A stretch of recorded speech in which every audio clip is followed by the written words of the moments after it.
Assalamualaikum warahmatullahi wabarakatuh. Bismillah, alhamdulillah, salatu wassalamu ala rasulillah wa ala alihi wa sahbihi wa mawala, amma ba'du.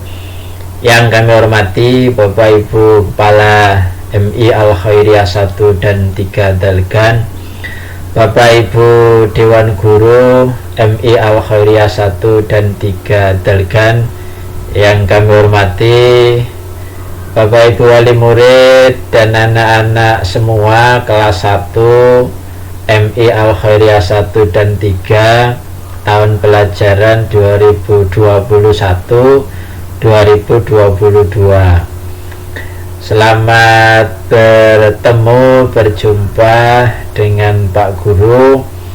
Pertama-tama marilah kita panjatkan puji syukur karena pada kesempatan kali ini kita masih dalam keadaan sehat sehingga bisa melakukan kegiatan, terutama kegiatan belajar. Kedua kalinya Allahumma sholli ala sayyidina Muhammad. Bapak Ibu wali murid dan anak-anak semua yang kami hormati, terutama anak-anak, bagaimana kabar anak-anak hari ini? Semangat ya, masih semangat ini kan? Semangat belajarnya. Anak-anak masuk di kelas yang baru, masuk di lembaga yang baru, tentu harus semangatnya baru ya. Kemarin di RA, di TK, sekarang di MI, kelasnya baru. Ada yang tahu anak-anak apa bedanya kelas yang kemarin dengan yang sekarang? Ya, bagus. Jadi bedanya tentu sekarang anak-anak sudah lebih besar, maka semangat belajarnya harus tambah besar ya. Anak-anak juga harus selalu mandiri karena anak-anak sudah besar. Mandiri dalam arti anak-anak harus bisa melakukan kegiatan sendiri, jangan terlalu menggantungkan orang tua, gitu ya. Jadi itulah perbedaan dengan yang kemarin anak-anak ketika masih di TK, masih di RA. Anak-anak, sebelum Pak Guru menyampaikan apa yang menjadi tugas Pak Guru kali ini, coba untuk meningkatkan semangat anak-anak diajak Pak Guru melakukan tepuk semangat. Ada yang bisa? Baik, tepuk semangat. Semangat luar biasa ya. Bisa anak-anak, bagus. Jadi Pak Guru berharap semangat anak-anak jadi luar biasa, sehingga nanti apa yang diajarkan oleh Bapak Ibu Guru menjadi lebih bisa diterima dengan semangat anak-anak yang luar biasa.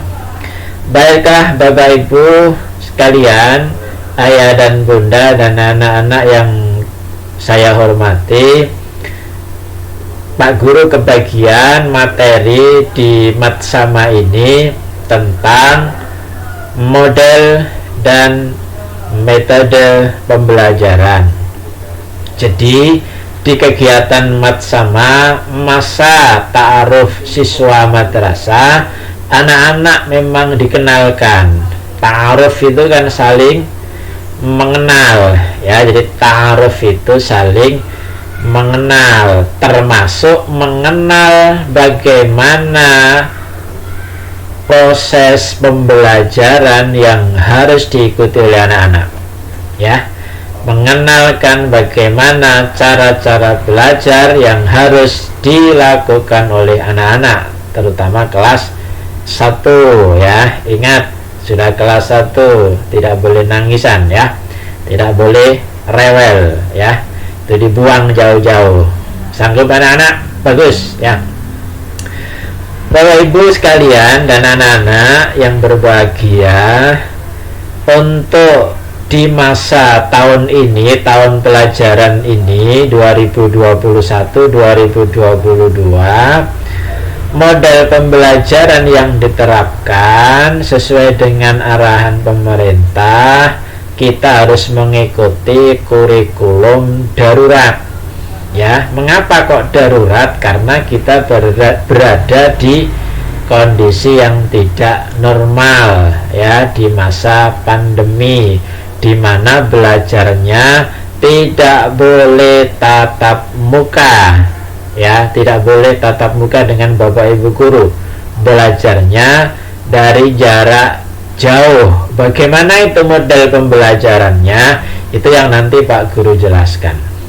Yang penting anak-anak harus tetap semangat dan mengikuti dengan baik, ya. Anak-anak dan bunda semua yang kami hormati, model pembelajaran di masa darurat ada dua. Ada model daring, ada model luring. Daring itu kependekan dari dalam jaringan. Kalau luring itu luar jaringan. Apa yang dimaksud jaringan? Yaitu jaringan internet. Jika dalam jaringan, maka anak-anak belajar melalui internet. Jika di luar jaringan, itu berarti belajar melalui media-media yang tidak membutuhkan internet. Nanti dijelaskan Pak Guru, ya. Pada model pembelajaran daring, nanti ada beberapa media yang akan dipakai oleh Bapak Ibu guru, ya. Yang paling utama nanti di setiap kelas ada grup WA. Semua informasi akan disampaikan di grup WA. Jadi Bapak Ibu guru menyampaikan informasi pembelajaran dan seterusnya melalui grup WA. Mohon maaf Bapak Ibu, maka dalam hal ini harus menyiapkan data di HP-nya masing-masing untuk bisa terhubung dengan grup WA yang disiapkan oleh madrasah, ya. Di dalam grup WA nanti Pak Guru bisa menggunakan, Bu Guru bisa menggunakan beberapa aplikasi. Di antaranya ada video melalui YouTube, ya, atau menggunakan aplikasi yang lain, Facebook mungkin, atau aplikasi yang lain, Google formulir dan lain sebagainya. Yang jelas apa-apa yang disampaikan oleh Bapak Ibu guru berupa materi pelajaran itu melalui jaringan internet, sehingga dinamakan daring, dalam jaringan, ya. Berikutnya tentang waktu pembelajaran. Di ketentuan yang sudah dikeluarkan oleh pemerintah bahwa lama belajar di masa pandemi ini adalah 2-3 jam, ya, 2-3 jam. Untuk ini maka anak-anak diharapkan sudah siap standby di depan HP-nya masing-masing mulai jam 7, sehingga ketika ada informasi pelajaran dari Bapak Ibu guru, maka anak-anak bisa langsung mengikuti, ya. Anggap saja anak-anak persiapan itu sama dengan masuk sekolah, ya. Anggap saja sama dengan masuk ke kelas, sehingga jam 7 sekalipun di rumah standby. Hilangkan, tinggalkan semua permainan. Ketika sudah jam 7 maka siaplah belajar. Nah, dalam hal ini mohon maaf ayah dan bunda memegang peran penting untuk mendampingi anak-anak, ya. Ketika di 2-3 jam itu dirasa masih kurang, maka ayah dan bunda bisa berkomunikasi dengan guru yang bersangkutan untuk melakukan tambahan waktu, begitu, ya, untuk melakukan tambahan waktu sehingga bisa dimungkinkan bisa di luar 3 jam itu, dan ini tidak masalah, sesuai dengan kesepakatan orang tua, wali murid dengan guru yang bersangkutan. Yang penting pembelajarannya bisa berjalan, ya. Berikutnya Bapak Ibu, Ayah Bunda dan anak-anak sekalian yang berbahagia, materi yang disampaikan di kurikulum darurat ini ada pengurangan ya, tidak seperti di waktu kondisi normal, sehingga ada yang disebut kurikulum khusus. Ada materi-materi yang dihilangkan, dipadatkan, dan diambil materi-materi pokok, materi-materi esensial yang itu nanti disampaikan ke anak, sehingga beban ke anak tidak terlalu banyak ya, karena memang waktu juga dikurangi dan kondisi juga harus tidak tatap muka, maka materi disesuaikan sehingga nanti tidak terlalu terbebani. Anak-anak, orang tua, tolong jangan sampai merasa terbebani. Jadwal pelajaran nanti akan disampaikan oleh madrasah dan Bapak Ibu anak-anak tinggal mengikuti saja ya. Berikutnya anak-anak semua dan ayah serta bunda, untuk metode pembelajaran yang nanti disampaikan ke anak-anak, Pak Guru, Bu Guru bisa yang pertama menggunakan ceramah penjelasan tentang materi yang disampaikan, dan ini bisa melalui YouTube video atau melalui pesan singkat, pesan suara di grup. Ini penjelasan tentang materi, Bapak Ibu bisa menggunakan audio, suara, atau menggunakan video, visual. Nanti tergantung oleh Bapak Ibu Guru. Anak-anak tinggal mendengarkan, memperhatikan dengan seksama, sama dengan ketika di kelas, begitu ya. Metode yang berikutnya penugasan. Suatu saat Bapak Ibu Guru memberikan tugas, dan tugas ini harus dikerjakan oleh anak-anak. Karena apa? Hasil tugas akan dinilai dan akan dimasukkan ke buku raport ya. Jika anak-anak tidak mengerjakan, maka nilainya kosong. Diambilkan nilai siapa kalau nggak mengerjakan? Nah, bagi keadaan tertentu yang Bapak Ibu mungkin terhalang jaringan dan lain sebagainya, tidak bisa mengikuti di waktu-waktu pembelajaran yang ditentukan, maka tadi bisa melakukan komunikasi, kirim tugasnya bisa di lain waktu, di sore hari, di malam hari, itu tergantung kesepakatan dengan Bapak Ibu Guru. Yang penting tugas ini harus dikerjakan oleh siswa. Ini merupakan tanggung jawab dari siswa ya. Metode berikutnya adalah demonstrasi. Demonstrasi ini sama dengan praktek. Anak-anak di rumah sekalipun itu bisa melakukan kegiatan praktek pembelajaran yang sudah ditentukan oleh Bapak Ibu Guru. Jadi ketika materi itu harus berupa praktek, anak-anak harus melakukan praktek, maka harus dilakukan. Dan sekali lagi ini dipandu, dibimbing, diawasi oleh orang tua. Jadi mohon maaf sekali lagi, ketika kegiatan praktek pembelajaran di rumah, maka orang tua memegang peran penting ya. Jadi kegiatan praktek ini nanti tergantung materinya. Praktek sholat umpamanya, praktek wudhu. Di pelajaran IPA ada praktek tentang percobaan tertentu, mengenal benda tertentu dan lain sebagainya.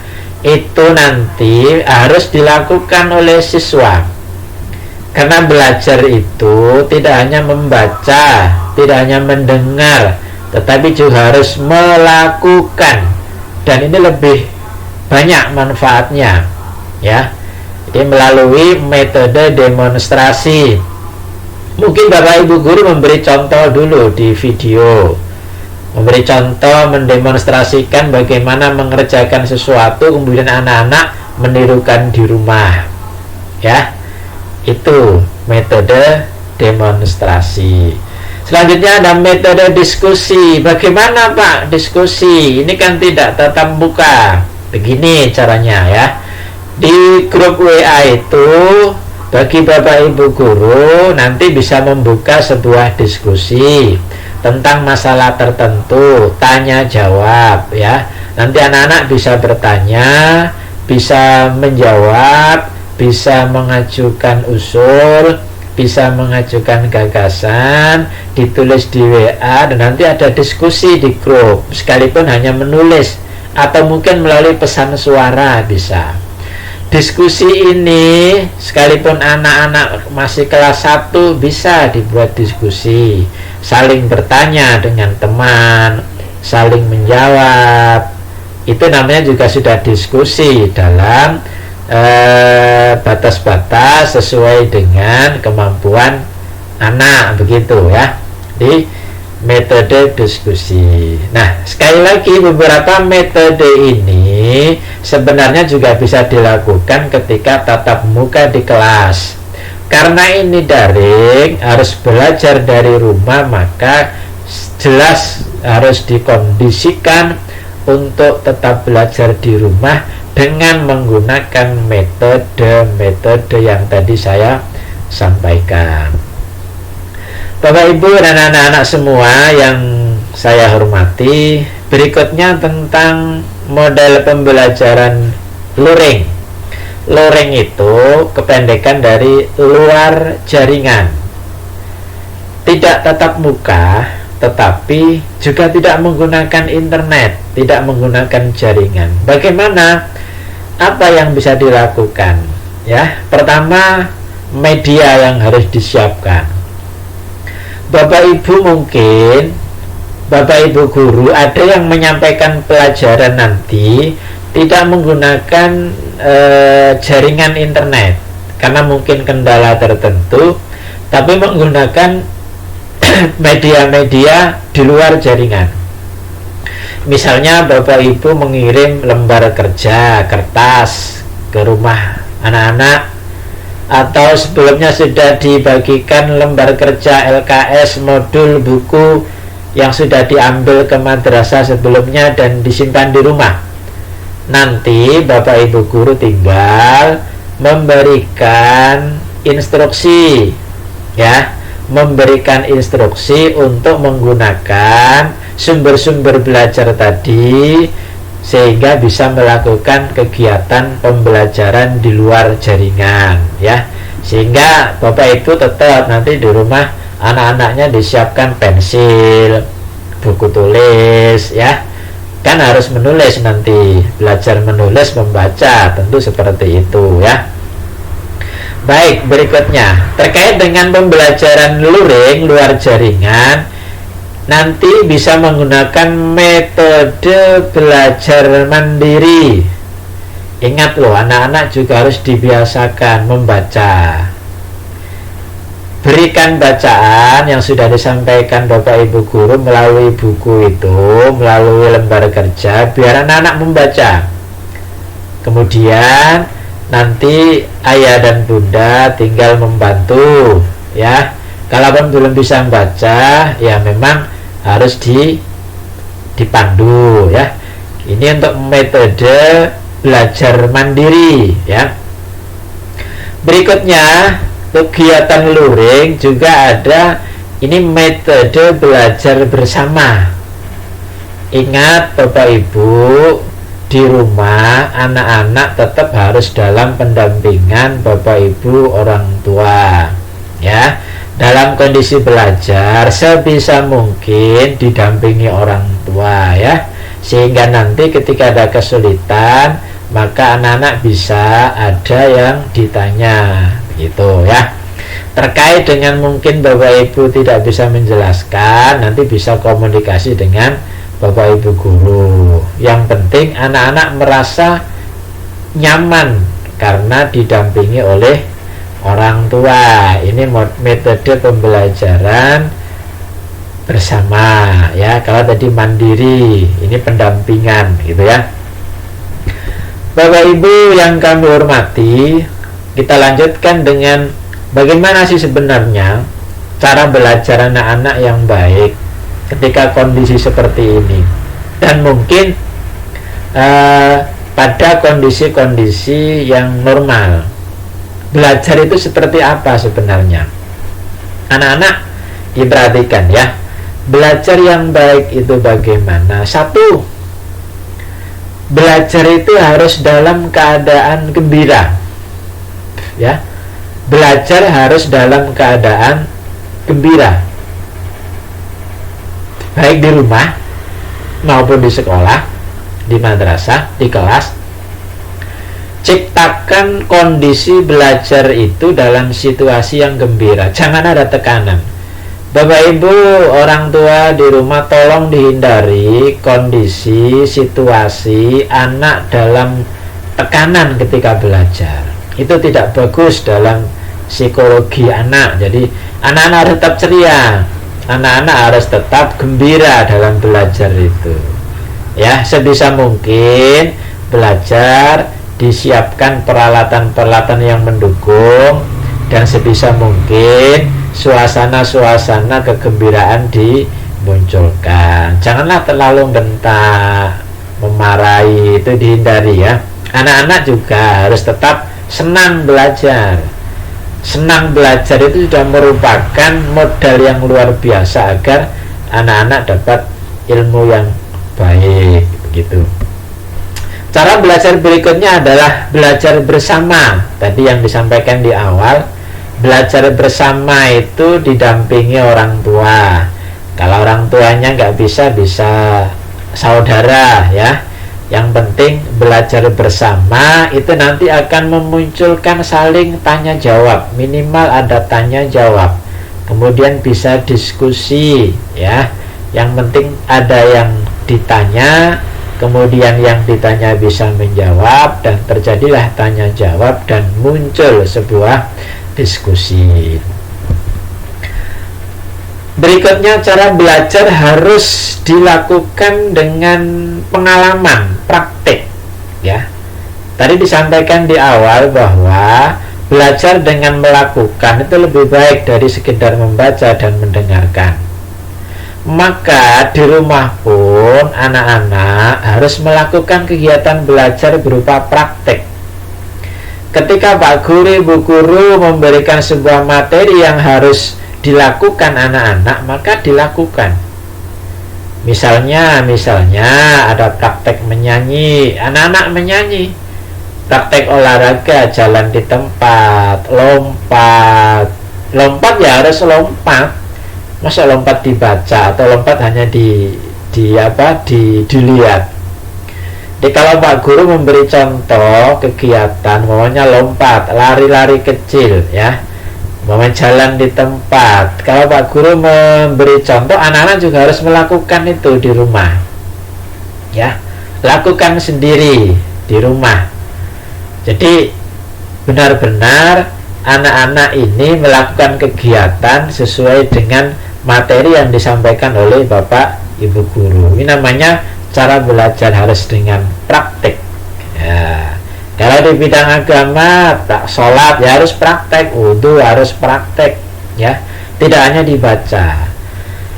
Kemudian yang berikutnya, biasakan anak-anak ini menulis ya, sebisanya. Suruh membaca kemudian menulis. Anak kelas 1 menulis 1-2 kata itu luar biasa sudah. Suruh membaca, kemudian yang dibaca tadi coba diingat-ingat, dan suruh menulis dalam lembar kertas di buku tulisnya. Ya tentu sesuai dengan kemampuan anak.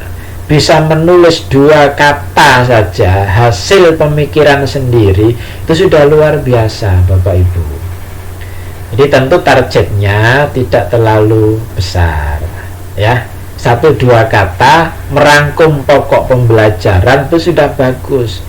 Anak-anak juga harus semangat menulis, tidak boleh malas ya. Karena dengan menulis apa yang sudah dibaca itu sama dengan mengingat pembelajarannya, memasukkan dalam ingatan sehingga tidak akan lupa ya. Sekaligus praktek menulis dibiasakan agar lebih bagus ya, agar lebih bagus. Anak-anak, berikutnya cara belajar yang baik adalah rutin dan tidak lama. Maksudnya apa? Belajar itu perlu disiplin, rutin, setiap hari ya setiap hari, dan tidak perlu lama sebenarnya. Pak Guru memberikan contoh begini. Jika anak-anak bisa melakukan 2 kali pembelajaran di rumah, maka bagus itu. Pagi mamanya belajar ya untuk materi hari itu, ya pagi itu mengikuti Pak Guru, mengikuti instruksi Bapak Ibu Guru, belajar untuk materi hari itu. Kemudian kemudian malam, ya malamnya dibiasakan membuka materi sesuai dengan jadwal untuk hari besok. Jadi seperti itu model belajar yang baik. Siangnya pelajaran materi hari itu yang dipelajari, malamnya membuka pelajaran yang akan diajarkan besoknya. Jika itu dilakukan setiap hari secara rutin, maka itu luar biasa sebenarnya. Dan tidak usah terlalu lama. Yang penting tiap hari dilakukan dengan rutin. Ya. Jadi itulah cara belajar, rutin dan jangan lama. Nggak perlu lama-lama sebenarnya, sesuai dengan kemampuan. Kalau malam itu kalau terlalu lama jadi kemalaman, ngantuk, jadi tidak sehat nanti pagi harinya. Yang penting anak-anak belajar itu setiap hari. Anak-anak sama dengan makan itu kan. Anak-anak makan kan tiap hari. Ya, pagi sarapan, siang makan siang, malam makan malam. Jadi tiap hari kan itu dilakukan. Mandi juga tiap hari. Jika belajar dilakukan tiap hari seperti itu, maka hasilnya juga bagus ya. Hasilnya bagus. Anak-anak, cara belajar berikutnya, usahakan anak-anak itu mengerti, bukan menghafal. Caranya bagaimana? Jika disuruh membaca satu kalimat, setelah itu disuruh mengingat-ingat, bukan mengingat-ingat, mengangan-angan, berpikir tentang apa yang dibaca. Contoh, anak-anak diberi bacaan, berlari setiap pagi membuat badan sehat. Setelah membaca, coba tanya itu untuk apa? Untuk memahamkan. Setelah anak-anak baca, berlari setiap pagi membuat badan menjadi sehat, coba tanya, nak tadi apa? Kapan larinya? Tiap hari, tiap pagi, itu jawabnya. Berarti kan sudah paham, sudah mengerti dia. Untuk apa lari anak-anak? Biar sehat lah. Itu sudah berarti anak itu mengerti. Tidak hanya menghafal, tapi memahami apa yang dibaca. Jika itu dilakukan, maka anak-anak tidak hanya bisa membaca, tapi bisa mengerti. Dan itu yang penting ya. Yang penting adalah bisa memahami apa yang dibaca.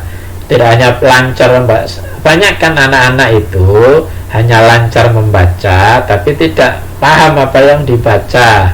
Nah itu nanti sulit ya, sulit untuk memahami materi pelajaran. Maka usahakan satu kalimat yang dibaca anak kemudian ditanya biar apa? Dia berpikir apa sih sebenarnya yang dibaca itu, gitu ya. Bapak Ibu sekalian, anak-anak yang kami hormati, yang berbahagia, yang selalu tetap semangat belajar. Jadi itulah beberapa model pembelajaran yang harus kita ikuti, khususnya di masa pandemi ini, di masa darurat, ketika anak-anak tidak boleh tatap muka dan harus belajar dari rumah. Beberapa contoh penjelasan dari Pak Guru tadi mudah-mudahan bisa menjadi bekal bagi anak-anak untuk tetap bisa belajar ya. Anak-anak harus tetap bisa belajar, tetap semangat, tidak boleh kendor ya, tetap semangat kayak tepuknya tadi, tepuk semangat gitu ya.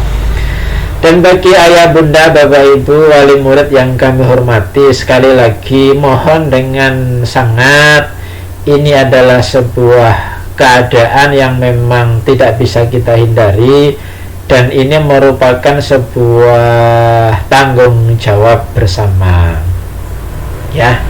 Jadi jangan merasa kemudian Bapak Ibu di rumah terlalu terbebani, ya.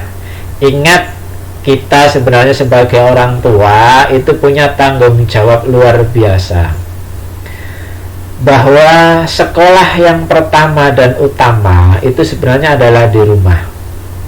Ibu itu sebagai guru yang pertama dan utama dalam mendidik anak. Ketika lahir, mulai dalam kandungan itu harus sudah ada proses pendidikan. Lahir, bayi, anak kecil merangkak, itu pendidikan yang pertama dari ibu. Jadi makanya dinamakan guru yang pertama dan utama itu adalah ibu. Begitu nanti kemudian sudah besar, dititipkan ke sekolah, bapak dan ibu guru hanya membantu tugas orang tua untuk menyampaikan pembelajaran berikutnya. Sekali lagi, bapak ibu guru di madrasah sifatnya hanya membantu tugas utama orang tua. Jadi jangan kemudian ketika diserahkan ke madrasah sudah total, apa jadi Pak Guru Bu Guru, itu salah. Tetap tanggung jawab ada di orang tua dan sedikit terkurangi karena dibantu oleh bapak dan ibu guru. Nah, di kondisi akhir-akhir ini sebenarnya ini ujian berat bagi kita semua, bahwa pendidikan anak-anak kembali diserahkan kepada keluarga, di mana harus belajar dari rumah. Itu yang mengawasi, yang mendampingi itu adalah ayah dan ibu di rumah. Jangan kemudian, wah malah repot, ini anak-anak belajar dari rumah, malah repot, saya nggak bisa apa-apa. Lo kan tanggung jawab sebenarnya ada di orang tua, ya. Sekali lagi, tanggung jawab pendidikan mutlak ada di orang tua. Kondisi ini sebenarnya memberi pelajaran pada kita semua selaku orang tua untuk tetap mengawasi pendidikan anak-anak, belajarnya anak-anak, dan guru dari sekolah, dari madrasah menyampaikan, membuat materi sesuai dengan kurikulum yang sudah ditetapkan pemerintah. Tetapi sekali lagi, semuanya baik guru, orang tua, siswa, dan lingkungan harus bekerja bersama-sama untuk bisa melakukan pembelajaran bagi peserta didik dengan sebaik-baiknya. Kerjasama ini yang penting. Jadi tidak lagi kemudian saling membebankan, ya. Kerjasama mudah-mudahan nanti bisa memunculkan generasi-generasi yang bisa diharapkan oleh agama, bangsa, dan negara. Anak-anak semua dan ayah bunda, terima kasih untuk anak-anak dan ayah bunda yang telah mengikuti penjelasan dari saya. Mohon maaf yang sebesar-besarnya apabila apa yang saya sampaikan kurang berkenan dan mungkin ada kesalahan di sana sini. Kami mohon maaf yang sebesar-besarnya, dan sekali lagi tetap semangat belajar, tetap semangat belajar, tetap semangat belajar, sekalipun belajar dari rumah. Sekian kami akhiri. Wassalamualaikum warahmatullahi wabarakatuh.